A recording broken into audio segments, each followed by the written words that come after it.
Matagumpay ang sinagawang operasyon ng mga tauhan ng Malolos City Police Station matapos makasamsam ng loose firearm sa bisa ng search warrant sa barangay Niyugan, lungsod ng Malolos, Bulacan. Kinilala ni Police Lieutenant Colonel Romel E. Geneblazo, hepe ng naturang istasyon, ang naarestong suspect na si alias Eric, 41 anyos, residente ng barangay Niyugan, Malolos City, Bulacan. Nakumpiska mula sa kanya ang isang pirasong caliber 38 Colt revolver na kargado ng 3 bala at isang pirasong camouflage holster. Nahaharap ang suspect sa kasong paglabag sa Republic Act 10591 o Comprehensive Firearms and Ammunition Regulation Act.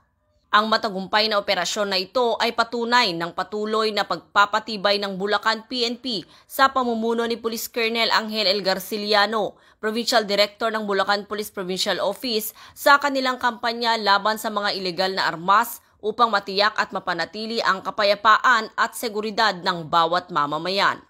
Mula dito sa Bulacan Police Provincial Office, ako ang inyong PNN correspondent, Patrolwoman Pearl Crystalline Javier, alagad ng batas, tagataguyod ng Balitang Pulis.